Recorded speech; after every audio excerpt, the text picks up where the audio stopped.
my mom actually wrote a book. She had 100 pages, and she did it with a pen, like old school way, no computer. And she showed it to my father while they were married. And my father actually burned the book. Wow. He said, "You're not a good writer." Wow. And crushed my mom's dream. That's probably why they got divorced, huh? I mean, I think it was a factor, right? It had to be something. And Dang. I could see the pain my mom felt, right, when she told me. And I said, you know what? What if I break that curse and fulfill her dream? So I surprised her with the book. She had no idea. And I was able to make this gift happen. What's up, everybody? Welcome back to the Film Goals Podcast. Today I'm with the one and only David Montalvo, a.k.a. Yakov. Jacob, what it do? And he is, I guess, creative. You do some dancing, you do some acting, and now he's officially an author. So we're going to talk about all that. But first, I just want to know, like, what was the first thing that got you into the creative field and, like, all that stuff, like filmmaking and all that? So one of my first projects was a TV show, a sitcom, YouTube sitcom, with my best friend, Victor Colosso. It was called Take One, Pass It Back. And I felt like this was like my baby. And we made it happen, all scripted, same cast. And it's so cool because we did it during college and after college. So we have that bond, and it's rare. I don't know any group that, whether it's a singing group, an acting group, when it came down to sitcom, they're still friends because we still tight. Like, you know what I'm saying? Yeah, they break up over anything. Right. So, what was the motivation for that? Were you going to school for filming or creative stuff, or what kind of made it happen? So I went to school for communication, media, and theater. So I had all that. Okay. A bunch of stuff, but in it. I gotcha. And I felt like, I wanted to go to school. And if I never went to college, I would never had that cast or meet my best friend and make this thing come to life. So I feel like people get the misconception that, you go to college, you're going to find that job you want. No, it's to find that connection, that network that's going to get you far. What was the name of your series? I'll Take One, Pass It Back. And that's still it's on YouTube? Yeah. Okay. It's still it's still growing. Like I have one episode, season 2. It's called Dating, and that one is like growing consistently because it's about love. You got a little bachata, you know what I'm saying? You got everything you need. You know what I'm saying? So what motivated you to get into the creative stuff? So that's a good question. So when I was young, I was in this commercial, 1997, Per Plus, the shampoo bottle, and I won my first $30,000 check. Damn. Acting. So it was big deal. You go on national television, it's blowing up, this commercial. Everybody's loving it. And I never thought that this would happen. And the crazy part is they say you never know if you're going to be a star until something happened to you when you were a child, like something like that. Then you were made to be someone big. And did you audition, or did your parents say, hey, go do this, or how did that happen? So the school invited us to be a part of this. Okay. And so I'm like, okay, I'm curious, I'm young, I'm looking fresh that time, got a haircut. I said, let me go, you know what I'm saying? Damn, bro, that's $30,000 a lot for a kid. It is, That's bro. Cool. Do you remember what you did with it? So I'm gonna be honest, everybody wish, they're like, man, did you get that Lambo that came out, 7-year-old with a Lambo. Right? You know what I'm saying? So unfortunately, I wasn't 18. My mom had control of the money, and what she did was she constructed my grandma's house in Guatemala, which is beautiful because my grandma was poor. So to build a house for her, an actual house, and to let her have a better home, I felt like I'm grateful that my mom did that, because I think if I was in her shoes, I would have done the same. Yeah, that's beautiful, bro. You're my Guatemalan brother. One of the only people I know in town that's Guatemalan. So that's cool. Yeah, bro, that's awesome. That's some good money right there. So then, from there, did you decide I want to be creative from now on? And did you decide school go into the creative field and stuff like that? So I'm gonna be honest. After college, I couldn't find a job in my field. It was just hard. I kept applying. Um, so I basically packed my stuff through, mentorship, through meditation. I love Vegas, so I said, you know what, I'm gonna pack my stuff, go to Vegas, and I moved there.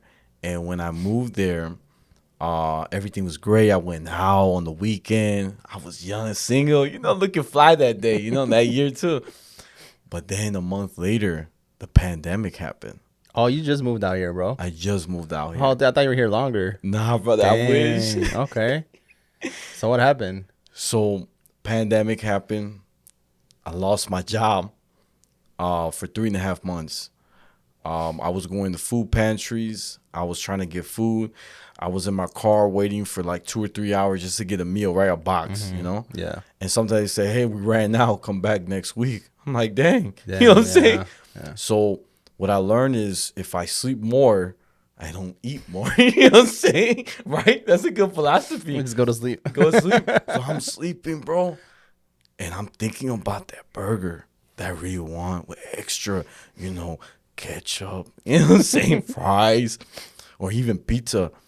But when I wake up, it's not there, But it was delicious in the dream, you know what I'm saying? But that's kind of how it went. But then I thought of starting a podcast.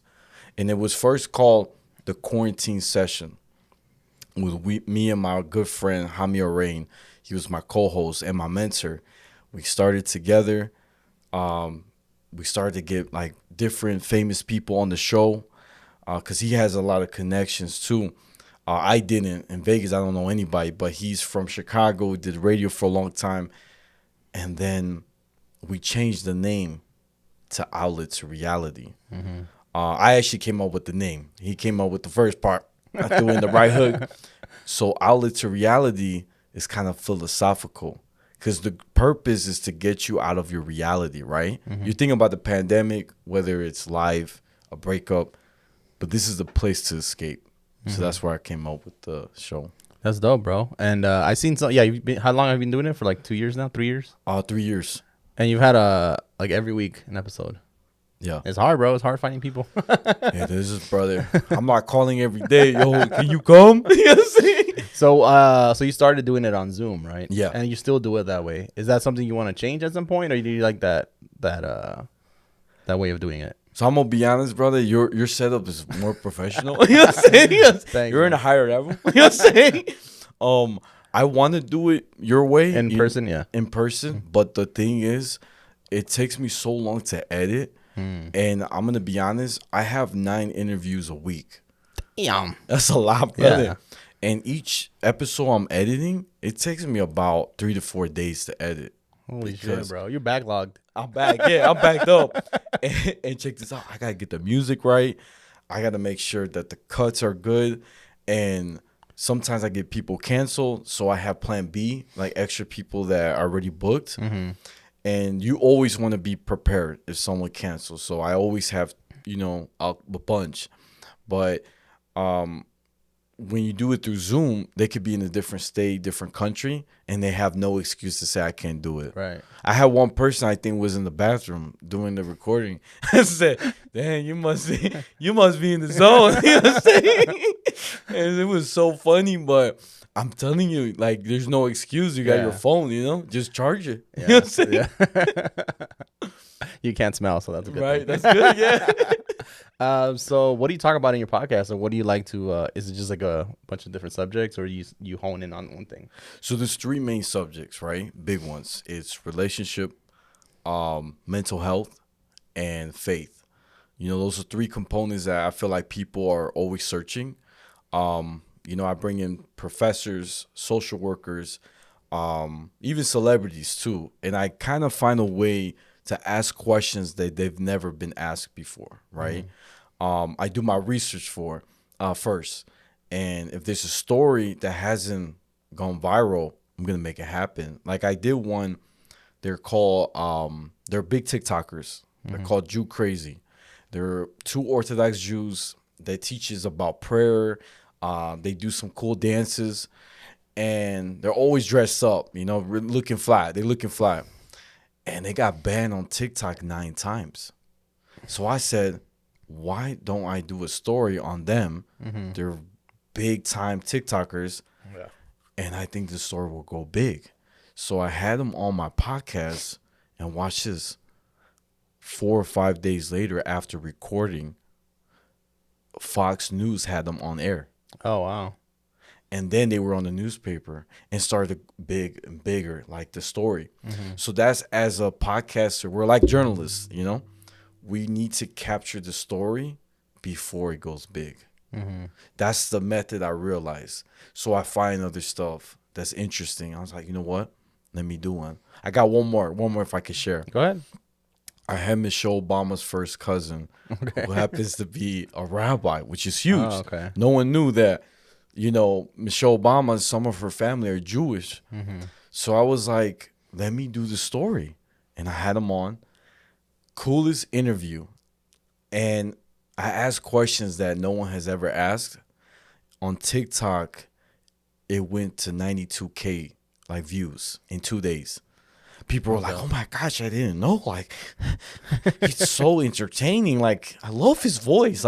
People were just messaging me. Yeah. And I felt like that. You want to capture people's attention. Yeah. Find something that no one has heard of and bring a little spark. That's dope, bro. What's some big, Michelle Obama's cousin's pretty big. What's some big celebrities that been on there yet? I had Chef Vic. He owns a few restaurants. He's a big chef. He's probably the best looking dude for anybody, because all the girls go crazy about him. Once I tell them that I'm his closest friend, they're like, oh my gosh. All these girls can you introduce me to him? I would love to take a picture. I'm like, I can't. You know what I'm saying? Thirsty ass. You know what I'm saying? Yeah. He was really cool to have, just because, he has a very interesting story from New York, coming here, changing the food industry. And also he's like a big brother to me too, so he's a really cool guy. I had JC in the morning from 94.1 The Mix. Coolest Cubano, Cuban brother. Okay. People didn't know that. I was like, I didn't know that. Right? That's what I'm saying. He's a brother, Latino. And I was like, yo, let me have you on the podcast. I met him a few times. I never asked for a picture. I just said, let me have you on the podcast. You know what I'm saying? And he made it happen. That's cool, bro. I think that was cool. I think that was a big breakthrough, because Vegas, I'm trying to look out. You know what I'm saying? Yeah, he's a big guy in Vegas. So I see that you do stuff with Chucky, and I know I've seen a couple episodes that you did with Chucky Cast from the TV series and stuff. Talk a little bit about that. What got you into all that?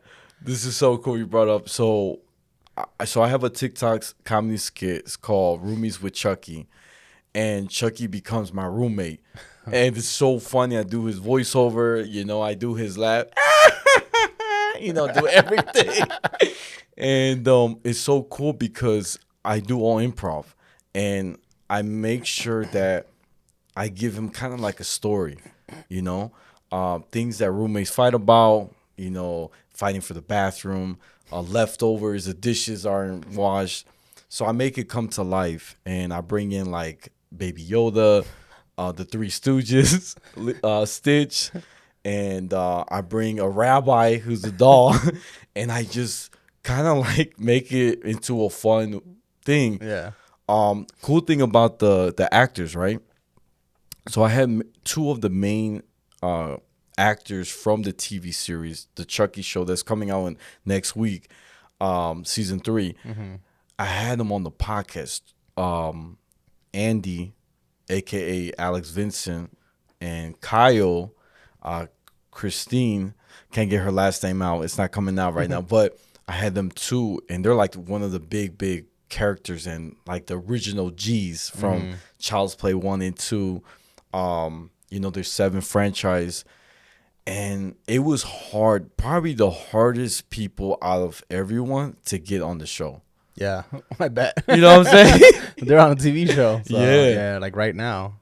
That's cool, man. And what made you choose Chucky? Just because you had the doll, or is that a character that you liked, or what? So I'm gonna tell you something cool. So my parents divorced at a young age, and um, my father, one of the last things we did together is go see The Seed of Chucky, which is the worst Chucky film out of the franchise. Not the greatest. It's all right, but my dad said to me his last words, like his words I remember was, "This is the last film we'll watch together," and it came to life. He stopped having a relationship with me, stopped visiting me, and it brought me a lot of pain, anger, growing up because I felt like my father left me. So now these Chucky toys or collectibles, when I see it and I play with them, right? It brings me the good memories I have with my father. To not have so much rancor, and grudge. You don't want to have that towards your parent. So I had to answer your question. Yeah, it's connected to your father. Yeah. And he's still not around, or have you tried like talking to him and stuff, or no? Reaching out. I did reach out to him during the pandemic. We I said everything I felt, and I wanted to build again what we lost. But recently, last year, I decided I want a relationship with him because he was bringing me down. Like, he was too negative. Yeah. I need someone who to support me and to help me grow, not always bring up the past. Because I moved on. I said, the past is just going to make us miserable. We ain't got time for that, There's so much Kleenex you can buy. You know what I'm saying? Yeah. So I had to leave. Yeah. But yeah. Yeah, man. Well, that's good that you did that for yourself. So I want to talk, before we talk about your book, I want to talk about your dancing, because I know I seen your like dancing TikToks and all that. What got you into dancing? Are you like doing it all the time, or? So crazy stuff, man. I've been teaching for a long time, like since Chicago. My sister, she's not my blood, but she's my adopted sister. But I consider her my family. Her name is Desiree. Got a skill, and she taught me how to dance bachata. And I said, dang, she Puerto Rican and she know how to dance, and she's half Guatemalan. Okay. So I'm like, man, girl, show me what I gotta do, Yeah. So she was showing me. She taught me a little bit of salsa también, and then I went to Mexico to learn cumbia, because Mexicans, they embrace it a lot. You got Selena, bidi bidi bamba. You know what I'm saying? Yeah. So I'm like, you know what? So I took that with me, and I started teaching. At schools, workshops, communities. And I saw I was bringing people together. So when I came to Vegas, one of my biggest mission is to bring cumbia to Vegas. Okay. Because it's not big. It's sad, brother. You go to the club, they say, you got Bad Bunny, Bad Bunny, Bad Bunny. You know what I'm saying? You got all that. You got reggaeton. You got bachata, Romeo Santos. But you don't hear cumbia. And cumbia is big in Chicago, Texas, and Arizona, but it's not big in Vegas. So I'm thinking, how can I bring it here? So I start teaching. And I actually taught at Nabua Studio. It was on Sunset Pecos. It's a big studio. I got to teach there. It was so nice. I was changing the world, Yeah.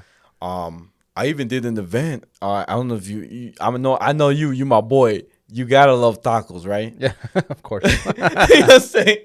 So there's this taco spot actually close to you. It's on Rainbow and Sahara. It's called Taqueria de Sabor. Yeah. I did an event for them. We had 2 DJs. It was an outdoor, and I was teaching people cumbia. I was like, "Oh, Seth, we back," and I did it. And you got to eat tacos after you worked out. You know what I'm saying? But it was nice. I was changing it. And I volunteered. Like, I actually reached out to them and said, let me help you guys grow. And we did it. We collabed. And now they opened another location. So I'm happy I was able to give back to the community, Latino. That's dope, bro. Yeah, man. Well, you gotta let me know next time. I'll come out. Okay, I'm not gonna dance, but I'll come out and hang out. I'll watch and eat tacos. I got you, bro. A little tequila, you start moving. That's true. So let's talk about you're officially an author, and you wanna show us your book, and just talk a little bit about it, what influenced it, and what it's about. Yeah, so this book right here, for those who don't know, Shabbat in Chicago, it's about an audacious single mom who opens her heart and home to 5 adopted kids while embracing her Latino heritage while being Jewish. So I'm gonna be super ignorant because I don't know a lot of these things about Judaism. What is Shabbat? That was a good question. I wasn't ready. I had to block it. So Shabbat is the Hebrew word for Sabbath, and it's a special day. You know, as the Ten Commandments show, you should remember the Sabbath. And in Judaism, remember it's more like doing. So we Friday night till Saturday night, we spend time with the family. We don't use technology. We go to service, we pray. This is a time to kind of basically leave your distractions, and it's a special time, and that's pretty much Shabbat. It's a holy day for us. And is that every week or Every week. also every week you guys do that? Yeah. Damn, that's crazy. Like every Friday and Saturday or just Friday? And Friday and Saturday. So the family gets together. Yeah. Oh yeah. wow, that's cool. And then so yeah, talk about the what made you do it? What made you write the book? That's a tough one. Like I wasn't ready. That's crazy. But actually, my mom actually wrote a book. She had 100 pages, and she did it with a pen, like old school way, no computer. And she showed it to my father while they were married, and my father actually burned the book. He said, "You're not a good writer," Wow. and crushed my mom's dream. That's probably why they got divorced, huh? I mean, I think it was a factor, right? It had to be something. And Dang. I could see the pain my mom felt, right, when she told me. And I said, you know what? What if I break that curse and fulfill her dream? So I surprised her with the book. She had no idea. And I was able to make this gift happen. Damn, that's beautiful, bro. That's fucked up. You don't want that from the person that you love, to not be able to support your dream. That's crazy. So yeah, talk a little bit, some details about the book. Like what do you dive into and stuff? So we talk about how, like, my mom, how she came to America, right? Why is she the way she is? And how she took in so many families.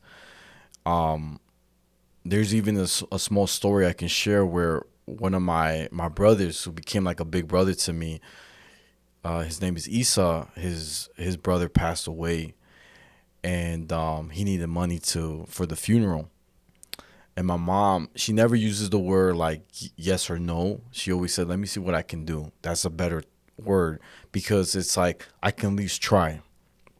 My mom did like an event at a Guatemalan restaurant in Chicago. She was the MC. She had a mic, making people laugh, entertaining them, and she was able to raise enough money, most of it that was missing, for the funeral. Because what they wanted was the body to be buried in Guatemala and do the service right away. Because in Guatemala, which I like, is that we don't do it like the U.S., where we wait a few months or weeks to bury the dead. We do it right away. It's like a tradition that we have. And that's how Judaism is. We have to bury it quick. And so that's like an example of how great my mom was. Like, she definitely changed the world. Speaking of, Michelle Obama's first cousin, his name is Rabbi Fournier. He came actually to my mom's house with one of my closest brothers. His name was Alejandro, a.k.a. David. When he passed away, he came in and he was with us at those hard times. In my house, we were celebrating Shiva. Shiva is like a very sacred time where you're mourning. You mostly sit on the floor. You hide all the pictures you have with that family member. You have your clothing ripped. It's like a very long process. And lucky enough, Rabbi Fournier, who was actually my brother's mentor and rabbi, which is really cool, it's a small world, he actually allowed us to do the whole service for my brother to be at his synagogue. And it was just nice. The eulogy that he did, the talks he had, the stories. And that was the first time the whole family that lived in my mom's house, we actually had our first Shiva. So we didn't have a lot of people that died around us a lot, you know. So this was the first one. And so it's a very interesting, journey to see all of us kind of like grow together. And you kind of talk about that in the book and all that stuff. That's cool. Yeah. So it's interesting that your mom is the Guatemalan one, right? Yeah. Because you're half Guatemalan, half Mexican. Yeah. So I didn't know that you could be a Guatemalan Jewish person. So what is like? Did she convert, or how did that happen? It's a great question. Great. I get this all the time, which is you're okay. You're okay. So I'm trying not to I'm ignorant. I'm telling you, bro. So you're not, brother. The thing is, my mom, she's Guatemalan, right? My family her mom, they kept the Shabbat, and my mom kept the Shabbat. So it's been passed on from generation. Little story is that a lot of families from after World War II, they moved to Guatemala, and they just basically settled. So a lot of our blood is mixed. Like my mom, she looks light skinned. I'm brown. I look like my dad. All my mom's family, most of them have like blue eyes, green eyes. They look fresh, like Abercrombie, you know what I'm saying? Abercrombie. And I didn't get that cut, you know what I'm saying? But it's just so cool, like our history. Like my family that still practices Judaism, they still can read and write in Hebrew. They still have those traditions. Oh wow! So your mom was born into it, yeah.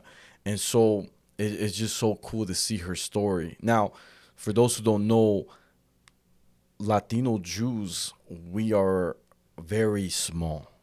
We're not big, you know. So when I did the podcast,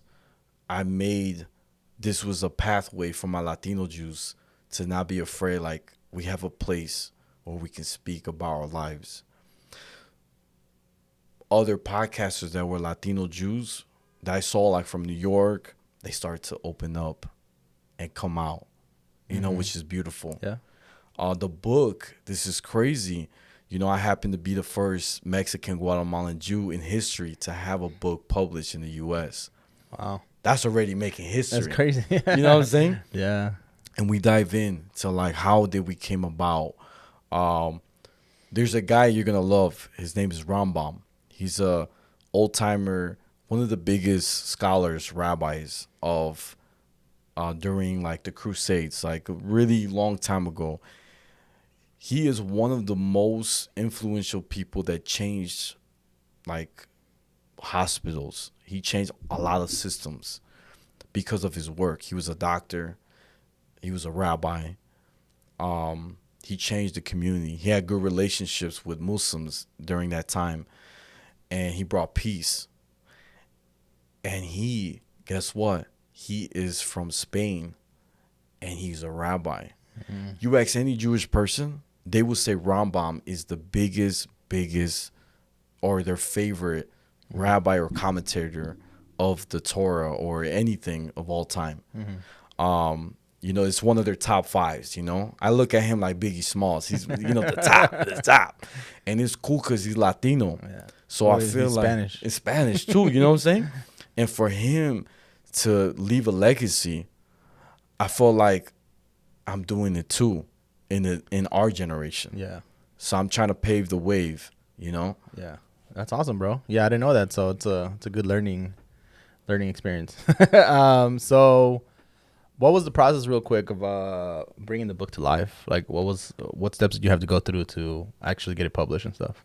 So it's actually a long process. So I finished in 6 months the book.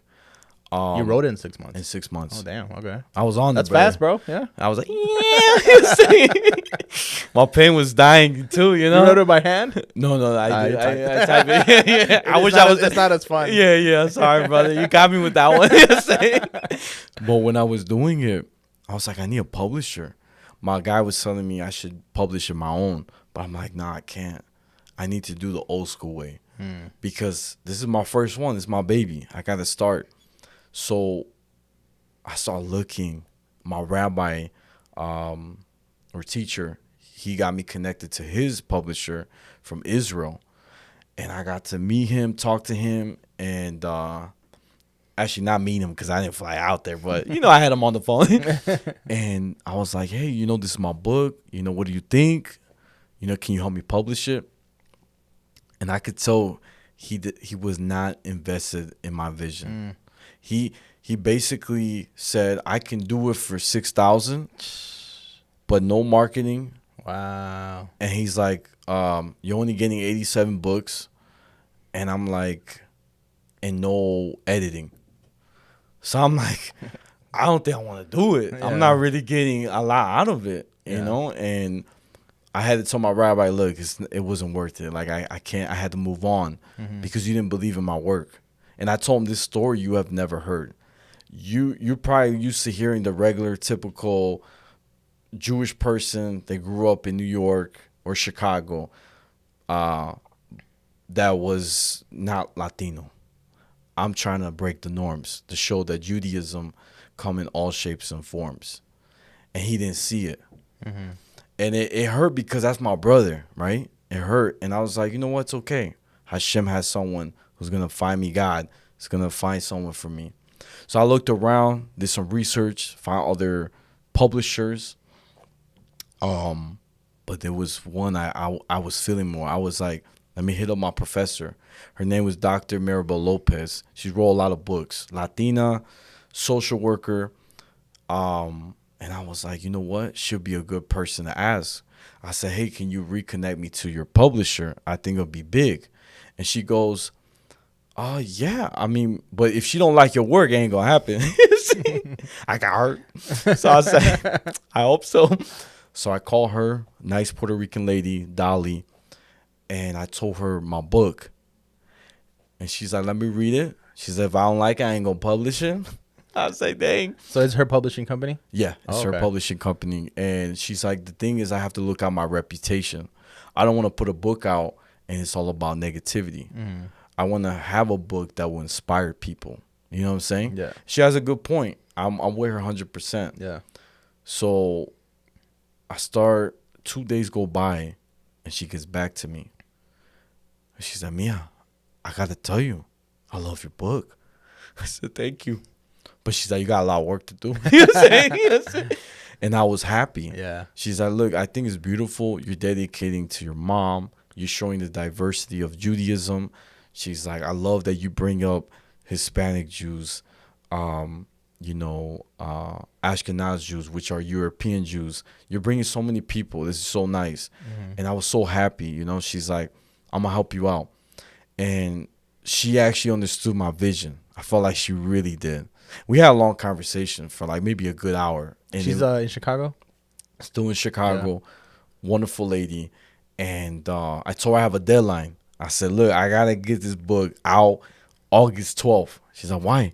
Because that day is my birthday celebration. It's not my actual birthday, but it's a celebration. And I want to surprise my mom. You know what I'm saying? And she's like, wow. She's like, okay, I'll help you out. So she gave me feedback before she even talked about money. And I did all the changes while I'm listening to her. I wrote it down. And I finally agreed to work with her. And I love her. Like, she's amazing. And she made this happen. And my rabbis, my friends were like, you got this. Look at that. One door closed, something open, It was meant for her to do it and not the other person, Yeah. That's awesome, bro. Well, thank you for being on the podcast, man. Thank you for teaching me some stuff. You want to... Here's the book. Check it out. It's on Amazon right now. Or where can I buy it? Amazon. Does it? Amazon? Yeah. Oh, okay. All right. So check it out on Amazon. Shabbat in Chicago, but David Montalvo. Thanks, brother. See you guys next time. Peace. Peace.